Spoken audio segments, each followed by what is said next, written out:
Gate rank, मैंने gate का जब आप अपना PSUs में जाने के लिए कुछ एग्जाम्स होते हैं, तो मैंने गेट भी दिया था, UGC नेट भी दिया था, Tata institute of fundamental research tipper में मेरी all over India 7th rank थी।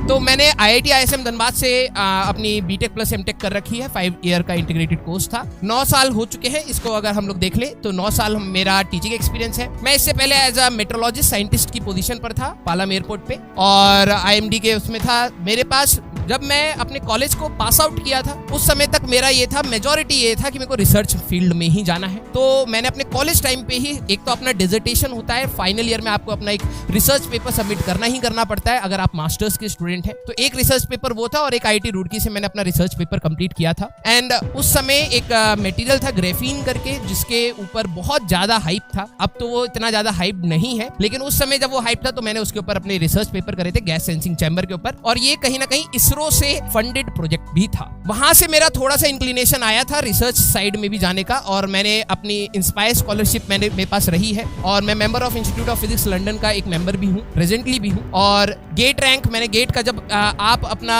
मास्टर्स कंप्लीट करते हैं तो रिसर्च के लिए आपके कुछ एग्जाम्स होते हैं, PSUs में जाने के लिए कुछ एग्जाम्स होते हैं। तो मैंने गेट भी दिया था, UGC नेट भी दिया था, Tata institute of fundamental research, इसमें 7 साल की PhD थी। मैंने कहा भाई जितना मैंने आज तक पढ़ा है दोबारा पढ़ना पड़ेगा, तो फिर मैं थोड़ा सा स्केप्टिकल हो गया था। तो टिफर में मेरी all over India 7th rank थी, और इसरो का एग्जाम था, वहां पे मैंने क्वालिफाई किया था, ज्वाइन नहीं किया था मैंने। जो मेरा पूरा टारगेट है, मैंने लाखों बच्चों को पढ़ा लिया है, लेकिन अब करोड़ों की बारी है। बहुत सारे बच्चों का दिल छूना है, इंटरेस्ट जगाना है। और जो देखो सक्सेस की बात होती है ना, सक्सेस सिर्फ एक डिग्री या एक जॉब पाना नहीं होता है। सक्सेस बेसिकली मेरे लिए है कि अगर आप कुछ अपने बारे में अच्छा सोचते हैं, उसको पाने की कोशिश करते हैं, वही एक सक्सेस है। एक एटीट्यूड आपके लिए, एक अच्छा एटीट्यूड आपके लिए ही सक्सेस है। तो मैं आपको अपना एटीट्यूड भी आपके अंदर डालूंगा, क्योंकि होता है कि जब आप एक सर्कल में रहते हैं, भले वो आपका फ्रेंड सर्कल है, तो कहीं ना कहीं आपका जो एटीट्यूड है या लाइफ को सोचने का जो तरीका है, जो आपको लगता है वो आपने डेवलप किया है, वो कहीं ना कहीं इन्फ्लुएंस्ड ही होता है। तो इसीलिए कहते हैं कि जब आपकी संगति अच्छी होती है तो आपके थॉट्स भी अच्छे आते हैं। तो मैं कोशिश करूंगा कि मैं आपकी उस संगति में आऊं, और मैं कहीं ना कहीं उन इनपुट्स देता रहूंगा जहां पर आपको शायद थोड़ा सा और मेहनत करने का मौका मिलता रहे। पूरी जर्नी जो आपकी रहेगी बेटा, तो हमारे पास बहुत कम टाइम है, लेकिन फिर भी कई सारे बच्चे जो रहते हैं कि सर क्या यहाँ से भी सिलेक्शन होता है, उनका अगर जवाब ये हो कि अभी पढ़ ले तो शायद हो जाए, नहीं तो ये दिसंबर में भी रहता है। कई बच्चे वहां पर भी पूछते हैं सर मेरे पास 30 दिन है, सिलेक्शन हो जाएगा? वो पढ़ने पर होगा, बात करने पर नहीं।